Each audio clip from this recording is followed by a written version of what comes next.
Y hoy, pues como mañana es, como sabéis, el 25 de noviembre, Día Internacional contra la Violencia de Género, pues como el año pasado hemos querido organizar una pequeña actividad antes de la clase, ¿vale? Después de la actividad vamos a clase y seguimos con normalidad hasta la hora habitual.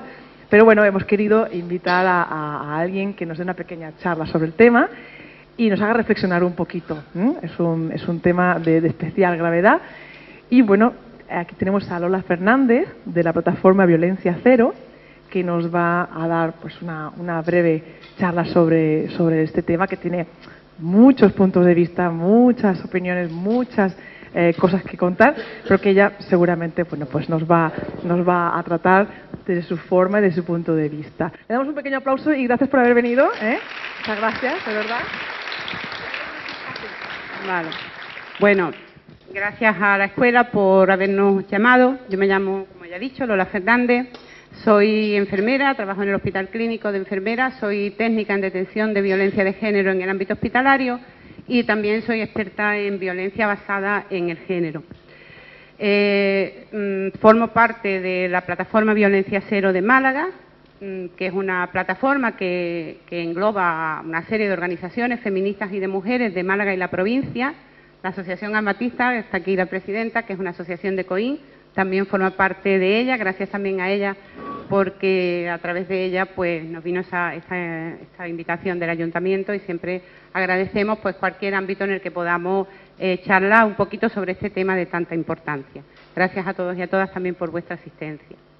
Como sabéis, mañana yo he puesto aquí el nombre exacto porque lo oiréis y escucharéis de nombrar de muchas maneras. Dirán Día contra la Violencia de Género, pero el día se llama así, 25N, Día Internacional de la Eliminación de la Violencia contra las Mujeres. Y no es gratuito.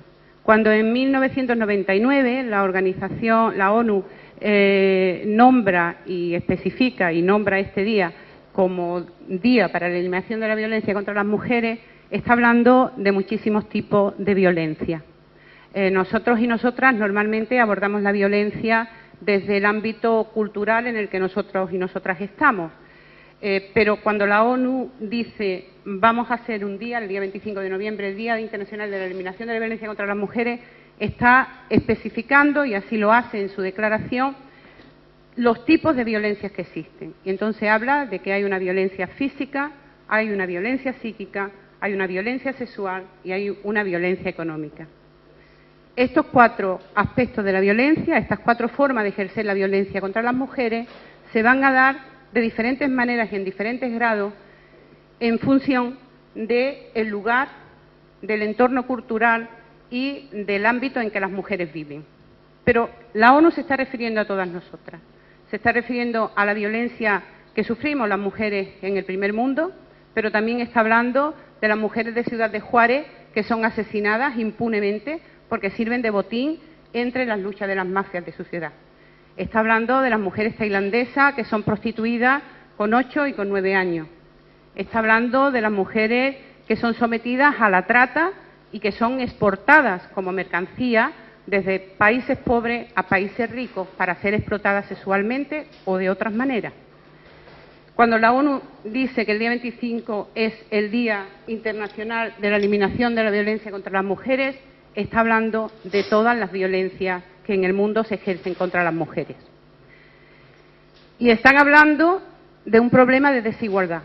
Muchas veces cuando planteamos en algunos ámbitos tenemos que hablar de la igualdad y de la desigualdad entre hombres y mujeres para abordar el problema de la violencia. Mucha gente dice, las feministas siempre lo lleváis todo al mismo sitio. No, no es que no lo llevamos. Todas las violencias que se ejercen en el mundo históricamente contra las mujeres están fundamentadas en un proceso social de desigualdad, un proceso de socialización del que siempre me gusta dejar claro, y mucho más en un ámbito como este, donde afortunadamente hay muchos hombres, que no estamos hablando de culpables, no estamos diciendo los hombres son las culpables, las mujeres somos las víctimas, ni viceversa. Todos y todas somos víctimas de un proceso educativo que lleva a una sociedad sexista, a una sociedad patriarcal, y donde, desgraciadamente, en muchos casos, también las mujeres podemos ser y tener comportamientos sexistas.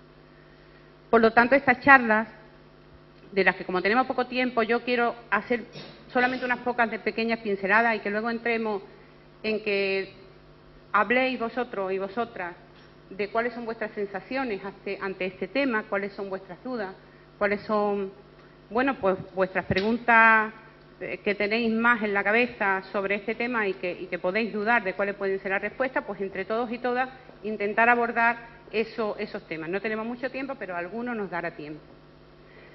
Bien, como os decía, la desigualdad es el fundamento y es el caldo de cultivo desde donde nacen luego los comportamientos agresivos y los comportamientos que conllevan la violencia de género. Porque nuestra vida se va nutriendo no solamente de lo que vamos aprendiendo, sino del aprendizaje que los que nos enseñan ya tienen y del aprendizaje que todos los que nos han ido enseñando a través de la historia tenemos en la cabeza. Por lo tanto, hay un comportamiento aprendido en el que influye el medio, influye la sociedad en la que vivimos, influye las religiones o la religión preponderante en cada uno de los sitios donde vivimos las mujeres, e influye todo lo que se relaciona con el desarrollo de nuestras vivencias. Influye la familia, influye la escuela, influye el medio. Y por lo tanto, todos esos aprendizajes lo tenemos hombres y mujeres en la cabeza. Y hay dos cosas que determinan cómo nos vamos a enfrentar a la vida. Por un lado, es la perspectiva de género, que determina una forma en que las mujeres tenemos que estar en el mundo y otra forma distinta en la que los hombres tienen que estar en el mundo. Bien, dicen casi siempre, cuando empezamos a preguntar en una clase como esta, hoy es que no podemos hacerlo porque en un modelo taller nos llevaría mucho tiempo, pero cuando empezamos a preguntar, ¿creéis que en nuestro ámbito, donde nosotros vivimos, en la cultura que nosotros tenemos, existe la discriminación? Pues yo he hecho mi propia estadística sobre las propias respuestas que yo recibo en los talleres y aproximadamente el 60% afirma taxativamente no, las mujeres ya en nuestro ámbito no existe discriminación no, algunas diferencias, pero no discriminación. Hay aproximadamente un 65% que si pregunto, ¿creéis que en nuestro ámbito existe igualdad? Pues casi un 65% dice que sí. Hay algunos problemas, hay algunas diferencias, pero sí existe igualdad. Y lo que preocupa realmente a los expertos de este tipo de encuestas es que hay casi siempre de un 18 a un 20% que considera no que hemos conseguido la igualdad y que ya no hay discriminación, sino que considera que es que además nos hemos pasado de frenada y que hemos conseguido ya más de lo que tendríamos que tener, que hemos superado en desigualdad por arriba, o sea que somos desiguales con respecto a los hombres, pero porque nosotros hemos adquirido una preponderancia sobre ello. Esa respuesta, que es un número importante, es la muestra de que subyace un comportamiento, una situación de sexismo preocupante en la sociedad. Hace unos días salía una encuesta del Ayuntamiento de Málaga, estaba referida solo a la ciudad de Málaga, en la cual se le preguntaba a los varones, si veis que un hombre está pegando a una mujer, ¿intervendríais? Pues un número altísimo de personas contestaron que no se meterían, que no, porque es una cosa de pareja. Sin embargo, si se le preguntaba, pero si vieseis a dos hombres peleando, ¿os meteríais? Sí, había un número alto de personas que decían que sí intervendrían. O sea, sigue en el subconsciente estando que cuando hay una pelea entre un hombre y una mujer, una pelea, llaman ellos, no hay que intervenir. Con lo cual subyace ese pensamiento que nosotros le llamamos sexista y que está fundamentado en un modelo de actitudes de dominio del hombre hacia la mujer. Por eso os decía, para identificar esas actitudes tenemos que acudir a identificar dos cosas que son muy fáciles de que las veamos. Y son los estereotipos de género, como os decía, y también las diferencias sexuales en el trabajo. En los estereotipos de género es pues esa manera de pensar que las mujeres tenemos que ser de determinada forma. Por ejemplo, si yo digo intuición, ¿es un valor de chico o de chica la intuición? ¿Alguien se atreve a decir cómo lo considera la intuición? Quizás más de chica, ¿verdad? Y si digo valentía, quizás más de chico, ¿verdad? Pues mirad, hay toda una lista de definiciones que salen sistemáticamente. Si estuviésemos haciendo aquí el taller, también saldrían. Ya os digo, no porque seamos todos y todas los que estamos aquí machistas, ni muchísimo menos. Probablemente seremos la mayoría de los que estamos aquí defensores de la igualdad y haremos todo lo posible por conseguirla. Pero todos y todas podemos caer en este tipo de pensamiento. Mirad, casi siempre sale que las chicas sus valores son intuición, ternura, afectividad, sensibilidad y astucia. Y luego, otros componentes de su carácter son la inseguridad, la dependencia y la sumisión. Casi siempre sale, se pregunta y mayoritariamente decimos que son características de las chicas. Y a los chicos, pues mayoritariamente dice que son valientes, independientes, astutos, y otra de sus características son la objetividad, la ambición, la iniciativa sexual y la fuerza. Bueno, pues esos estereotipos de género influyen y determinan todo lo que hacemos. Con esos valores determinamos lo que estudiamos, a lo que nos dedicamos, el papel que tenemos en la vida, el papel que tenemos en la familia, la salud, la vejez, la maternidad y, sobre todo, una cosa que nos influye mucho, que es nuestro desarrollo profesional. Yo tengo algunos ejemplos de lo que significa estas identidades porque son bastante significativos, ¿eh? Por ejemplo, en los bachilleratos de tecnología, de 15 personas, 12 son masculinas y 3 femeninas los que los eligen. De 15 personas. Cuatriplica el número de chicas en los bachilleratos de tecnología.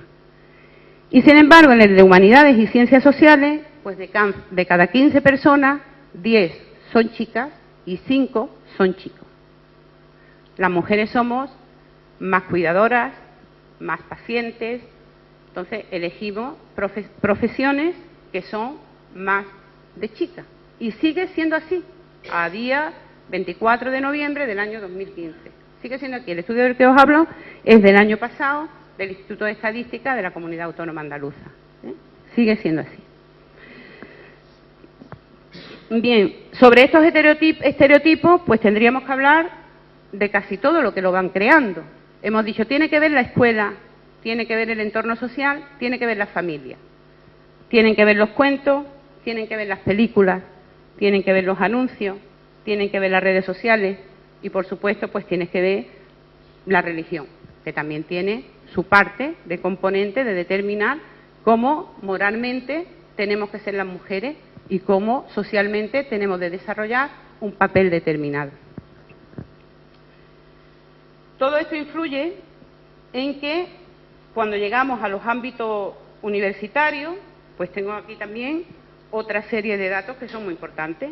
Por ejemplo, en el personal, en el alumnado universitario, el 53% son mujeres y el 46% son hombres. Hay un número importante de mujeres superior en 7 puntos a los hombres que están en la universidad. El 55% de ellas hacen máster, el 45% de ellos hacen máster. Sigue siendo un número, 10 puntos por encima de mujeres que están preparadas, además de su carrera universitaria, con sus másteres. Cuando llegamos a los doctorados, el 51% son mujeres, sigue habiendo más mujeres doctoras, y el 49% son hombres, con lo cual, pues sigue habiendo más mujeres doctoras. Pero mira, a pesar de que la nota media en los expedientes de las mujeres es del 7,4 y el de los hombres del 6,94, cuando llegamos a los puestos de personal docente e investigador, vamos al mundo del trabajo, se convierte en que el 62,7% son hombres y el 37,3% son mujeres. Y cuando nos vamos a los profesores titulados, pues llegamos a que el 66% son hombres y el 40% son mujeres. Pero ya si vamos a los que llegan y las que llegan a catedráticos y catedráticas, ya la debacle es la debacle total. Hay un 20% de mujeres catedráticas y un 80% de hombres catedráticos. Da bastante la razón a quienes decimos que sigue habiendo una discriminación importante sobre las mujeres en materia de igualdad en nuestro entorno. De manera que, como media, la mujer española gana un 33% menos que el hombre por el mismo trabajo, y por cada hombre que abandona su puesto de trabajo por razones familiares, por cada hombre uno que abandona su puesto para encargarse de algún problema o de alguna razón o de algún cuidado personal, un hombre lo hace 27 mujeres. Bien, pues con eso pretendía un poco, de alguna manera, ilustrar cómo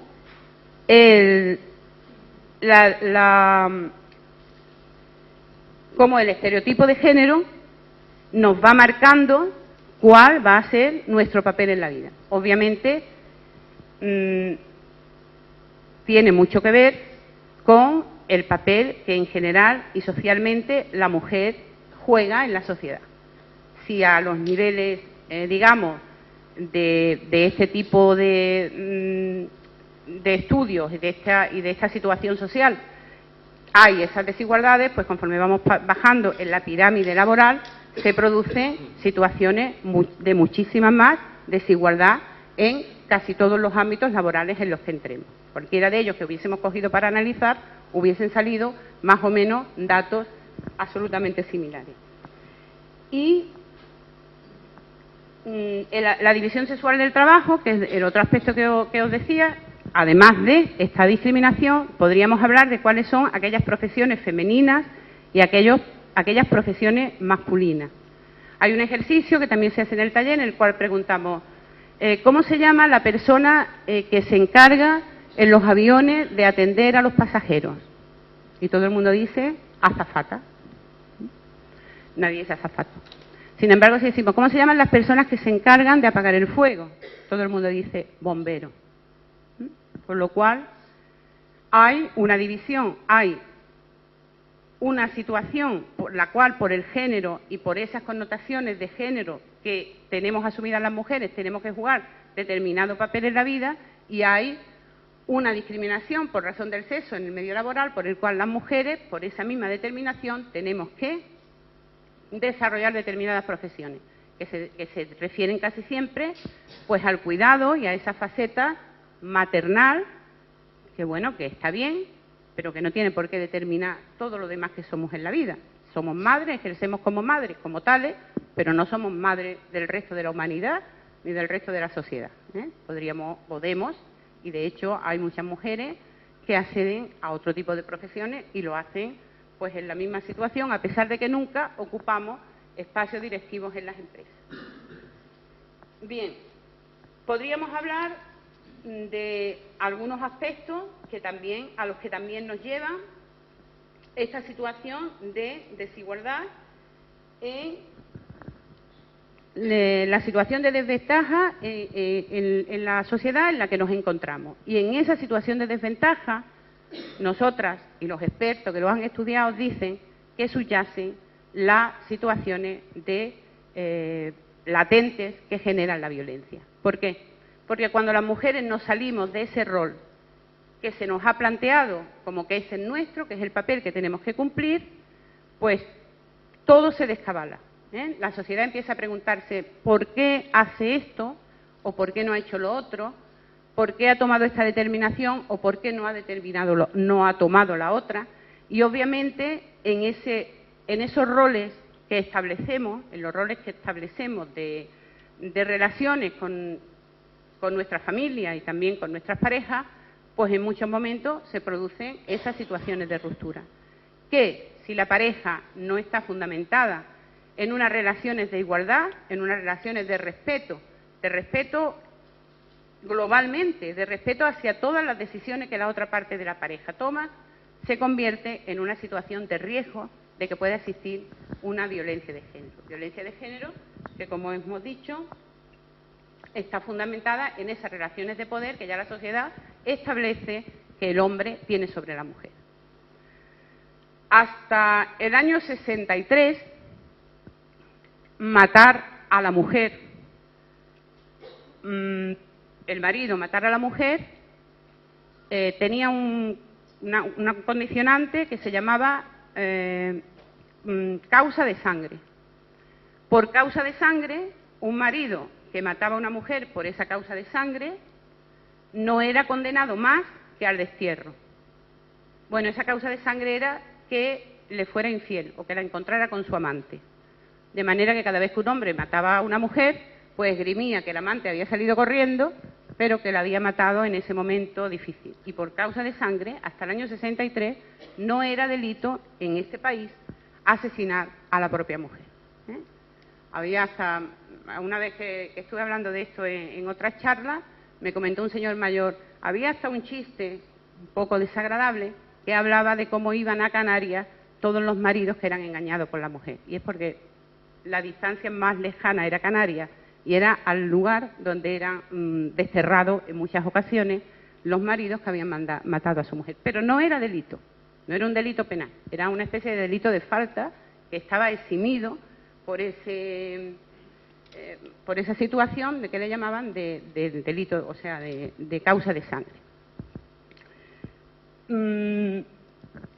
Bueno, con esos antecedentes, pues llegamos a la situación de que las relaciones de pareja pues se resienten de esta situación, se resiente de esta situación de desigualdad y se resiente de esta situación en la que el hombre piensa que posee, que la mujer es su posesión, que debe de tener unas determinadas características, y la mujer no solamente es que no vaya a llegar a esas características, sino que en la mayoría de los casos pues ya se revela a tener que aceptar esas características y ese papel que la sociedad le tenía encomendado y que todavía se puede pensar que es el que tiene que cumplir.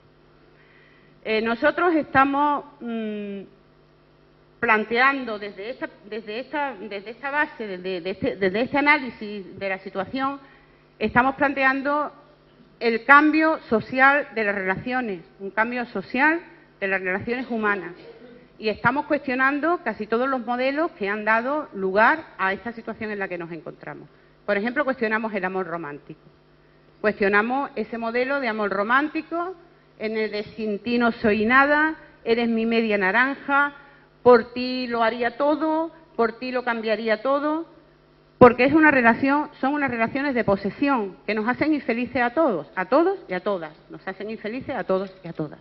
Por lo tanto, una de las alternativas educativas es el cambio de los modelos de relaciones de pareja, de los modelos de relaciones entre personas de distinto sexo que se tienen que basar en relaciones de valores completamente distintos a lo que son la sumisión y el poder ejercido de uno sobre otro. Tienen que ser relaciones entre iguales, estamos hablando de relaciones entre iguales, de relaciones de corresponsabilidad, de relaciones de respeto fundamentalmente y sobre todo de relaciones de libertad. La libertad de los componentes de la pareja es importante, los espacios de libertad y los espacios de respeto. Estamos trabajando, he traído aquí unos folletos que ahora os los voy a repartir, son unos folletos editados por la plataforma Violencia Cero, donde hablamos del eslogan del año pasado que se llamaba contra la violencia machista, darle un revés al maltrato, porque son una deportista la que lo hacía y no se puede mirar hacia otro lado. En los que hablamos, en primer lugar, hay una parte donde decimos a quién va dedicado a todos y a todas. En algunos momentos puede parecer que va dedicado a chicas, pero va dedicado a chicas y a chicos, porque todos podemos reconocer las situaciones que se describen aquí. Hablamos de cómo pensar la vida en igualdad. Hablamos de los aprendizajes y de cómo nos quitamos esos aprendizajes que hemos adquirido y que se llevan años transmitiendo de generación en generación y que todos y todas tenemos en nuestras cabezas. Hablamos de por qué es tan importante que sepamos reconocer y que sepamos ver dónde está la desigualdad para poder erradicarla y para poder trabajar sobre ella. Decimos de qué estamos hablando cuando estamos hablando de igualdad. Hablamos de las relaciones de pareja, porque son muy importantes, de las formas de violencia de género, y hay un apartado muy importante que sobre todo es importantísimo para la gente más joven y para la gente más joven de nuestra familia, para que seamos capaces de transmitirle cómo esas relaciones, esos mitos del amor romántico, dan lugar a una serie de situaciones que se pueden identificar en la familia y que pueden ser abordadas. Hablamos del dominio que se está estableciendo a través de amenazas, empieza a establecerse a través de amenazas, intimidaciones, aislamiento, falta de respeto, acoso y abuso de autoridad, abuso económico u otro tipo de privilegio. Y planteamos maneras de identificarlas para poder ayudar a las personas que están en esta situación. Hay algunos estudios muy significativos y muy preocupantes de cómo la gente más joven, el año pasado el Instituto Andaluz de la Mujer sacó unas conclusiones bastante preocupantes en el sentido de que la gente joven volvía a asumir roles muy profundos de dependencia en las relaciones de pareja y que además se daba unas situaciones de control en las parejas que además se veía muy potenciadas por el uso de las nuevas tecnologías. Entonces, se identificaban en una encuesta que se hizo en ese año en el Congreso, el año pasado, se identificaban cuestiones que probablemente algunos de nosotros y nosotras ya estemos viendo en nuestro entorno, y es cómo las parejas controlan los móviles de sus parejas. Se controla dónde están constantemente con el mecanismo que tiene el móvil para saberlo, pero también diciéndole: si vas con tu madre, si me has dicho que vas con tu madre a comprar, hazme una foto con ella, haz una foto con ella y mándamela por WhatsApp. Detectábamos que eso estaba pasando de una manera grave. Otra cosa era que le pedían las contraseñas de las redes, le pedían las contraseñas de los mails, le pedían las contraseñas de los WhatsApp, le pedían las contraseñas de utilizar sus medios de comunicación privados, con cuestionamiento pues como: si me quieres y entre nosotros no hay secreto, ¿qué más te da que yo tenga tu correo y que yo sepa lo que te escribe y con quién te escribe? Toda una serie de mecanismos de control que estaban evidenciando que se estaba produciendo maltrato cada vez en gente más joven. Se estaba produciendo este tipo de controles, que en definitiva es maltrato psicológico, que es la primera fase del maltrato, en gente muy joven, de tal manera que los expertos recomendaron que los cursos de formación que se empezaban a dar en los institutos a partir de 14 años empezasen a darse unos 2 años más antes, con 12 años, porque era muy fácil que se cayera en este tipo de comportamiento.